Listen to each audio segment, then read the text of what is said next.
Hello everyone, my name is Anirudh from Adarsh Senior Secondary School, Khai Shergarh and I am your science teacher।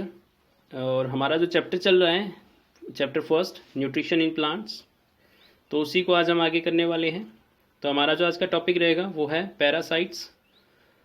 तो parasites क्या होते हैं? Parasites का मतलब होता है हिंदी के अंदर परजीवी, ठीक है, यानी कि जो दूसरों से अपना भोजन लेते हैं। तो हम इसकी डेफिनेशन देख लेते हैं। The plants which derive their food from the body of the other plants are called parasites, यानी कि वो प्लांट्स जो अपना भोजन किसी दूसरे पेड़ से या दूसरे पौधे से लेते हैं, ठीक है, यानी कि दूसरे प्लांट से लेते हैं, उसको हम पैरासाइट कहते हैं, ठीक है। अब जो प्लांट दूसरे से भोजन लेगा यानी कि दूसरे प्लांट से अपना भोजन लेता है उसको हम पैरासाइट बोलते हैं, ठीक है। और जो जिस प्लांट से वो लेता है भोजन, ठीक है, यानी कि कोई प्लांट किसी दूसरे प्लांट के ऊपर है, तो जिस प्लांट के ऊपर है वो, ठीक है, जिससे वो अपना भोजन फूड जो है वो ड्राइव कर रहा है, भोजन ले रहा है, ठीक है, तो उस प्लांट को हम कहते हैं होस्ट प्लांट, ठीक है। यानी कि एक जो पैरासाइट है वो होस्ट प्लांट से अपना भोजन लेता है। The plants which makes a part of their food themselves by the photosynthesis but derive their components such as water, minerals etcetera of food from the host plant are called partial parasitic। अब देखिए कि कुछ जो parasitic plant होते हैं वो completely parasitic नहीं होते हैं, यानी कि वो पूरी तरह से परजीवी नहीं होते हैं। कहने का मतलब कि वो अपना सारा भोजन जो है वो दूसरे प्लांट से नहीं लेते हैं, ठीक है। तो ऐसे प्लांट्स जो अपना कंप्लीट फूड जो है वो प्लांट से नहीं लेते हैं तो उनको हम क्या कहते हैं? पार्शियल पैरासिटिक प्लांट्स, ठीक है। यानी कि वो कुछ पार्ट जो है वो अपना फूड का फोटोसिंथेसिस के थ्रू प्रिपेयर कर लेते हैं, बना लेते हैं, और कुछ जो पार्ट है जैसे कि वाटर है, मिनरल्स हैं, ठीक है, यानी कि जल है या जो कुछ पोषक तत्व हैं वो होस्ट प्लांट से लेते हैं, यानी कि जिस पेड़ से वो अपना भोजन ले रहे होते हैं उससे लेते हैं। Plants like mistletoe are partial parasitic. Mistletoe can make its food but get water and minerals from the host plant. अब ये जो प्लांट मिसल्टो है, ठीक है, ये पार्शली पैरासिटिक है। पार्शली का मैं आपको पहले मीनिंग बता चुका हूँ कि जो अपना कुछ पार्ट फूड का फोटोसिंथेसिस के थ्रू प्रिपेयर कर लेते हैं, लेकिन कुछ पार्ट जो होते हैं वो होस्ट प्लांट से वो ड्राइव करते हैं, यानी कि होस्ट प्लांट से लेते हैं। तो मिसल्टो एक ऐसा ही पार्शियल पैरासिटिक प्लांट है। तो ये अपना कुछ पार्ट जो है फूड का वो अपने आप तैयार कर लेता है, लेकिन वाटर और मिनरल्स जो है वो ये होस्ट प्लांट से लेता है। The mode of nutrition in plants such as cuscuta, अमरबेल is totally parasitic because they derive their food from the body of the host plant.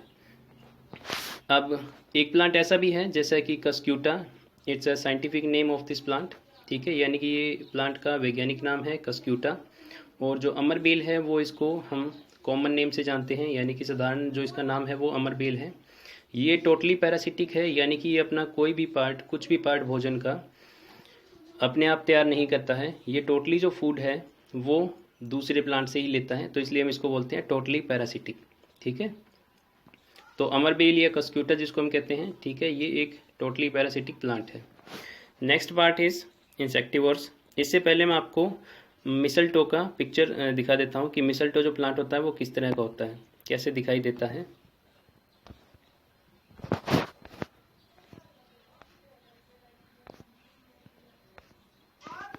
ये देखिए यहाँ पे मिसल्टो प्लांट का आपको पिक्चर दिखाई दे रहा होगा, ठीक है।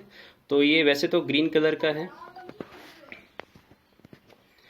ग्रीन कलर का है, ठीक है, और ये कुछ पार्ट अपना फूड का जो है वो खुद प्रिपेयर कर लेता है through the process of photosynthesis, ठीक है, प्रकाश संश्लेषण प्रक्रिया के द्वारा ये अपना कुछ पार्ट भोजन का बना लेता है। और बाकी जो जैसे कि वाटर है, मिनरल्स है, वो ये जिस प्लांट के ऊपर है, ठीक है, उससे ये प्राप्त करता है।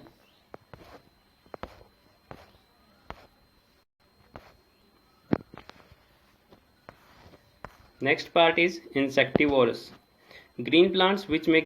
So next topic is insectivorous plants. अब जैसे नाम से पता चल रहा है इंसेक्टिवोरस, यानी कि ऐसे प्लांट्स जो इंसेक्ट्स को एज ए फूड यूज़ करते हैं, ठीक है, यानी कि जो इंसेक्ट से कुछ नाइट्रोजिनस फूड प्राप्त करते हैं, उन प्लांट्स को हम क्या बोलते हैं? Insectivorous plants. Green plants which make their own food, यानी कि ऐसे ग्रीन प्लांट्स, ऐसे हरे पौधे जो अपना भोजन खुद बनाते हैं but depends on insects for nitrogenous food are called insectivorous. लेकिन वो अपने नाइट्रोजिनस फूड के लिए यानी कि नाइट्रोजन प्राप्त करने के लिए वो इंसेक्ट्स को ईट करते हैं यानी कि इंसेक्ट्स को खाते हैं। सच plants grow in mineral deficient specially nitrogen deficient soil. अब ऐसे जो पौधे होते हैं वो कहाँ पे उगते हैं, तो वो मोस्टली ऐसी मिट्टी के अंदर उगते हैं जिस मिट्टी के अंदर नाइट्रोजन की कमी रहती है। तो इसीलिए अब नाइट्रोजन की कमी वाली मिट्टी के अंदर वो उगेंगे, तो इसीलिए वो क्या करते हैं, इंसेक्ट्स को ईट अप करते हैं, ठीक है, यानी कि इंसेक्ट्स को खाते हैं और जिससे वो उनसे नाइट्रोजन प्राप्त करते हैं।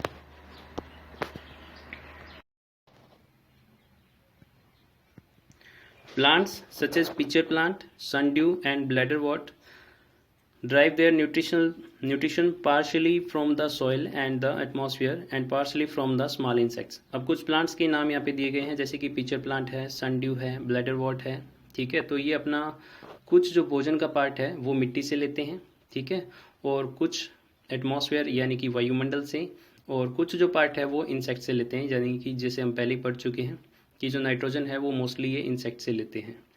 In pitcher plant the leaf is modified to form a pitcher like structure. तो जो पिचर प्लांट होता है, जैसे कि आपको डायग्राम के अंदर दिखाई दे रहा है, ठीक है, तो पिचर प्लांट की जो लीव्स होती हैं वो इस तरह से फोल्ड हो जाती हैं कि वो एक पिचर लाइक स्ट्रक्चर बनाती है। पिचर मतलब कि एक घड़े जैसी आकृति। The bright coloured of pitcher attracts the insects. अब जो इस पिचर का जो कलर होता है वो कुछ ऐसा होता है कि जिसकी तरफ इंसेक्ट जो होते हैं, जो कीट पतंगे होते हैं, ठीक है, मक्खी मच्छर, तो वो इनकी तरफ खींचे जाते हैं।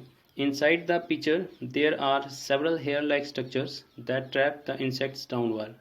अब ये जो पिचर होता है यानी कि ये जो घटपर्णी पौधा इसको कहते हैं हिंदी के अंदर, तो ये जो पिचर होता है यानी कि ये जो घड़े जैसी आकृति पत्तों के द्वारा बनाई जाती है, इसमें कुछ हेयर लाइक स्ट्रक्चर होते हैं यानी कि बाल जैसी आकृति होती है। जैसे कि इंसेक्ट उसके अंदर चला तो जाएगा, लेकिन उन बाल जैसी आकृति के अंदर यानी कि जो हेयर लाइक स्ट्रक्चर है उसके अंदर वो ट्रैप हो जाता है, यानी कि उसके अंदर वो फंस जाता है, फिर बाहर नहीं निकल पाता।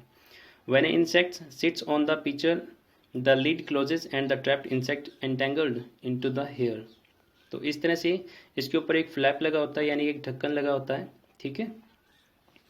और जैसे ही जो इंसेक्ट है वो इसके अंदर जाएगा तो ऊपर से लीड जो होती है यानी कि जो ढक्कन होता है वो बंद हो जाता है और जो इंसेक्ट है वो अंदर फंस जाता है।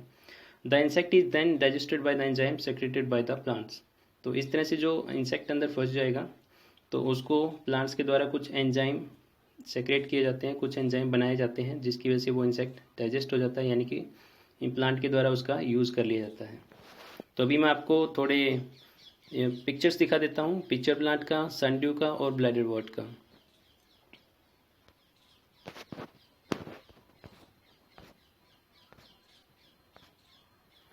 ये पिक्चर प्लांट है, जैसे कि आपको इसमें दिखाई दे रहा होगा, ठीक है, कि ये घड़े जैसी आकृति है, इसके ऊपर एक फ्लैप भी लगा हुआ है, जैसे कि जो बटरफ्लाई जहाँ पे बैठी है, ठीक है, उसके ऊपर की तरफ आप देखेंगे तो एक फ्लैप यानी कि ढक्कन जैसी आकृति है और नीचे की तरफ बटरफ्लाई जो है इसके अंदर एंटर कर रही है, ठीक है। तो इस तरह की आकृति होती है पिक्चर प्लांट की। तो इसके अंदर जैसे ही बटरफ्लाई जाएगी ये कैप ऊपर से बंद हो जाएगा, ठीक है, और इसके अंदर हेयर लाइक स्ट्रक्चर होती है जिसमें ये बटरफ्लाई या कोई भी इंसेक्ट जो होगा वो इसमें ट्रैप हो जाता है और इस तरह से ये प्लांट इसका यूज़ कर लेते हैं। इसी तरह से ब्लैडरवॉट है, ठीक है, ये भी इंसेक्टिवोरस प्लांट है, इसका डायग्राम भी आप देख रहे होंगे। और इसी तरह से सनड्यू प्लांट है, ठीक है, ये भी इंसेक्ट्स को ट्रैप करता है, ठीक है, और उनसे नाइट्रोजन प्राप्त करता है। So next part is symbiotic. Symbiotic का मतलब क्या होता है पहले तो आप ये समझिए, ठीक है। Relationship between the two organisms in which both the organism benefit each other is called symbiosis. यानी कि ऐसा एक संबंध होता है जिसमें कोई भी दो अलग तरह के जीव एक साथ रहते हैं और दोनों ही एक दूसरे को बेनिफिट करते हैं, यानी कि दोनों से एक दूसरे को फ़ायदा होता है, ठीक है। तो इस तरह का जो रिलेशनशिप होता है, इस तरह का जो संबंध होता है, उसको सिम्बायोटिक रिलेशनशिप या फिर सिम्बायोटिक एसोसिएशन कहा जाता है, ठीक है। The two plants which live together as a part of some plants same plant and mutually help each other are called symbionts. तो ऐसे दो प्लांट्स जो एक दूसरे के साथ रहते हैं, ठीक है, एक दूसरे का पार्ट बनकर, एक दूसरे का हिस्सा बनकर, और दोनों एक दूसरे की हेल्प करते हैं, ठीक है। तो इस तरह से जो दो जीव एक साथ रहते हैं तो उन दोनों को हम क्या कहेंगे, symbiotes. The mode of nutrition in such organism is called symbiotic. और इनके अंदर जो पोषण का प्रकार है, ठीक है, यानी कि जो भोजन ग्रहण करने का तरीका है वो कहलाता है symbiotic association. Organism like lichen undergo symbiotic nutrition. A lichen is made up of fungus and alga live together.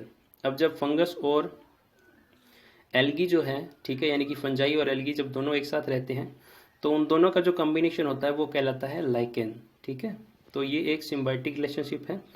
In lichen and alga autotroph, जो एल्गी होती है वो ऑटोट्रॉफिक होती है। ऑटोट्रॉफिक मतलब दोज प्लांट्स और organism which makes their own food by the process of photosynthesis, यानी कि ऐसे प्लांट्स और ऐसे ऑर्गेनिज्म, ठीक है, जो अपना फूड खुद प्रिपेयर कर लेते हैं, अपना भोजन खुद बना लेते हैं। कौन सी प्रोसेस के थ्रू? फोटोसिंथेसिस के थ्रू, यानी कि प्रकाश संश्लेषण के द्वारा। तो ऐसे जीवों को हम क्या बोलते हैं? ऑटोट्रॉफ्स, ठीक है। तो एल्गी जो है वो ऑटोट्रॉफिक है और जो फंगस होती है, ठीक है, यानी कि फंजाई, वो होती है सैप्रोफाइट। अब सैप्रोफाइट के बारे में मैं आपको पीछे की वीडियो में पढ़ा चुका हूँ कि सैप्रोफाइट्स क्या होते हैं। Which get their nutrition from the dead और डिकेइंग मैटर, यानी कि जो डेड पार्ट होता है किसी भी प्लांट का, ऑर्गेनिज्म का, ठीक है, या कोई गलती सड़ती हुई चीज़ें होती हैं उनसे जो अपना फूड लेते हैं उनको हम सैप्रोफाइट्स कहते हैं, ठीक है। और सिंपली वे के अंदर आप कहें तो जो लिक्विड फॉर्म के अंदर अपना फूड लेते हैं, ठीक है, तो उनको हम सैप्रोफाइट्स कहते हैं। तो फंगस जो है वो सैप्रोफाइट है, वो ऑटोट्रॉफिक नहीं है, यानी कि अपना फूड खुद प्रिपेयर नहीं कर सकती। तो जो एल्गी और फंगस है depends on each other for their nutritional need, तो वो भोजन के लिए एक दूसरे पर निर्भर करती हैं। Fungus supplies water and minerals to the algae. अब जो फंगस होती है, क्योंकि वो सैप्रोफाइट है, वो अपना फूड खुद प्रिपेयर नहीं कर सकती, लेकिन वो वाटर और मिनरल्स जो हैं, ठीक है, वो एल्गी को सप्लाई करती हैं। Whereas algae supplies organic food to the fungus. अब जब फंगस मिनरल्स और वाटर एल्गी को सप्लाई करेगा तो एल्गी जो है वो फोटोसिंथेसिस के थ्रू फूड प्रिपेयर करेगी और उसका कुछ पार्ट जो है वो फंगस के द्वारा इस्तेमाल कर लिया जाता है। तो इस तरह से जो एल्गी है उसको वाटर और मिनरल्स मिलते रहते हैं और जो फंगस है उसको फूड मिलता रहता है, तो दोनों को एक दूसरे से बेनिफिट होता है। Next part is replenishment of nutrients in the soil. तो रिप्लेनिशमेंट क्या होता है, यानी कि अब देखिए कि किसान जो है, ठीक है, जो फार्मर्स होते हैं वो कंटिन्यूसली अपने फार्म के अंदर, अपने खेत के अंदर क्रॉप्स ग्रो करते रहते हैं, ठीक है, यानी कि फसल उगाते रहते हैं। अब फसल उगाने से क्या है कि जो पौधे हैं वो मिट्टी के अंदर जो न्यूट्रिएंट्स होते हैं उनका यूज़ करते रहते हैं। तो इससे मिट्टी के अंदर जो सॉइल है उसके अंदर क्या होता रहेगा कि जो न्यूट्रिएंट्स हैं, जो पोषक तत्व हैं, उनकी कमी होती रहती है, ठीक है। अब जो मिट्टी के अंदर फसल उगाने से जो कमी आएगी, ठीक है, न्यूट्रिएंट्स की, जो पोषक तत्व हैं उनकी, तो उसको कैसे कंप्लीट किया जा सकता है, फिर से मिट्टी के अंदर जो न्यूट्रिएंट्स हैं उनकी मात्रा को कैसे बढ़ाया जा सकता है, तो उसी से रिलेटेड ये टॉपिक है। Farmers continue cultivating there crops year after year. तो जो फार्मर्स हैं वो लगातार साल दर साल अपने खेतों के अंदर फसलें उगाते रहते हैं। Because of this continuation farming nutrients keep declining in the soil. तो लगातार फसल उगाने से क्या है कि मिट्टी के अंदर कुछ न्यूट्रिएंट्स की, कुछ पोषक तत्वों की कमी हो जाती है। Hence to replenish those nutrients fertilisers are added to the soil. और इस कमी को पूरा करने के लिए फिर जो फार्मर्स हैं वो क्या करते हैं, मिट्टी के अंदर कुछ खाद का इस्तेमाल करते हैं ताकि जो न्यूट्रिएंट्स हैं उनकी कमी को पूरा किया जा सके। सम फंजाई और bacteria live in the roots of the plants. अब प्राकृतिक तौर से यानी कि नेचुरल वे से भी मिट्टी के अंदर जो न्यूट्रिएंट्स हैं उनकी कमी को पूरा किया जा सकता है। सम फंजाई और bacteria live in the roots of the plants. अब कुछ फंजाई और बैक्टीरिया ऐसे होते हैं जो प्लांट्स की रूट्स के अंदर रहते हैं, यानी कि जड़ों के अंदर। Roots of the plants provide shelter and food to the fungus while fungus provides important nutrients to the plant. अब जो प्लांट्स की रूट्स होती हैं, ठीक है, उनके अंदर फंगस जब रहता है तो फंगस को रहने के लिए जगह मिल जाती है, ठीक है, और प्लांट के द्वारा जो फूड प्रिपेयर किया जाएगा, जो भोजन बनाया जाएगा, उसको भी फंजाई जो है वो इस्तेमाल कर सकती है, यानी कि जो फंगस है वो उसका यूज़ करता है। तो फंगस को दो फायदे हो गए कि एक तो फंगस को रहने के लिए जगह मिल गई, ठीक है, और दूसरा उसको भोजन मिल रहा है। और फंगस बदले में क्या करता है, provides important nutrients to the plant. और बदले में जो फंगस है वो क्या करता है, सॉइल से इंपॉर्टेंट न्यूट्रिएंट्स को एब्जॉर्ब करता है, ठीक है, यानी कि उनको सोखता रहता है और प्लांट्स को देता रहता है। Plants require a lot of nitrogen to grow and be healthy. तो प्लांट्स जो होते हैं उनको नाइट्रोजन की काफ़ी ज़्यादा आवश्यकता होती है, ठीक है, ग्रो करने के लिए, यानी कि अपनी वृद्धि करने के लिए, स्वस्थ रहने के लिए, हेल्थी रहने के लिए। Although A lot of nitrogen is available in the atmosphere, हालांकि वैसे तो हमारा जो वायुमंडल है, एटमॉस्फेयर है, उसमें काफ़ी ज़्यादा मात्रा के अंदर नाइट्रोजन होती है, यानी कि 78%। But plants can not absorb nitrogen in gaseous form, लेकिन जो प्लांट्स होते हैं या कोई भी जो ऑर्गेनिज्म है वो इसको गैस की फॉर्म में इस्तेमाल नहीं कर सकता, यानी कि डायरेक्टली वायुमंडल से हम नाइट्रोजन का इस्तेमाल नहीं कर सकते। There is a bacterium called rhizobium which lives in the root nodules of the legumes such as gram, moong, beans etc. लेकिन यहाँ पे कुछ बैक्टीरिया हैं, जैसे कि नाम दिया गया है राइजोबियम, ठीक है। तो राइजोबियम जो बैक्टीरिया होता है, राइजोबियम जो जीवाणु होता है, ये प्लांट्स की रूट्स के अंदर रहता है, यानी कि पौधों की जड़ों के अंदर रहता है, ठीक है। और उनके अंदर एक गांठ जैसी आकृति बना देता है जिसको हम बोलते हैं रूट नोड्यूल। अब क्योंकि ये रूट के अंदर गांठ जैसी आकृति बनती है, ठीक है, नोड लाइक स्ट्रक्चर होती है, इसीलिए हम इसको क्या कहते हैं, रूट नोड्यूल।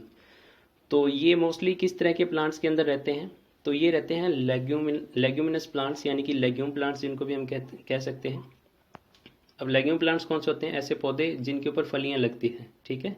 तो जो फलीदार पौधे होते हैं उनकी जड़ों के अंदर जो बैक्टीरिया हैं, जीवाणु जो होते हैं वो रहते हैं, जैसे कि ग्राम हो गया, मूंग हो गया, बीन्स हो गए, ठीक है, यानी कि चना, मूंग वगैरह। These bacteria can absorb nitrogen from the atmosphere।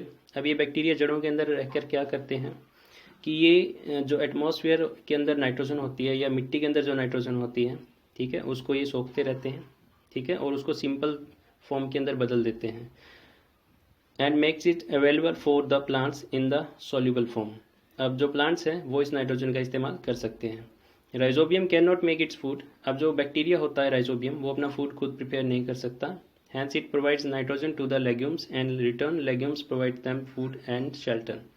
तो वही जैसे कि हमने पीछे पढ़ा था फंगस के बारे में, तो वैसा ही यहाँ पे है, जो राइजोबियम है उसको रहने के लिए शेल्टर यानी कि जगह मिल जाती है और साथ में उसको प्लांट से फूड भी मिलता है। और बदले में ये क्या करता है कि जो एटमॉस्फेरिक नाइट्रोजन होती है, ठीक है, यानी कि वायुमंडल की जो नाइट्रोजन होती है वो प्लांट्स को अवेल करवाता है, यानी कि उपलब्ध करवाता है। This is an example of symbiotic relationship. तो यहाँ पे ये भी क्या है, एक तरह का सिम्बायोटिक रिलेशनशिप है, क्योंकि दो जीव एक दूसरे के साथ रह रहे हैं और दोनों को एक दूसरे से फायदा हो रहा है। Most pulses are obtain from leguminous plants. तो ज़्यादातर जो पल्सेज यानी कि जो दालें होती हैं, ठीक है, तो वो लेग्यूमिनस प्लांट से हमें प्राप्त होती है। This has great importance for farmers.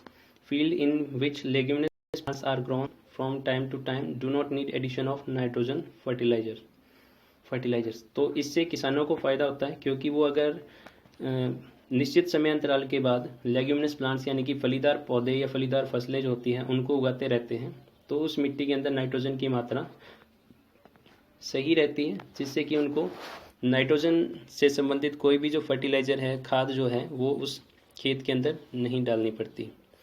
तो हमारा ये चैप्टर कंप्लीट हो गया है, चैप्टर फर्स्ट, ठीक है। तो आज के लिए बस इतना ही। Thank you.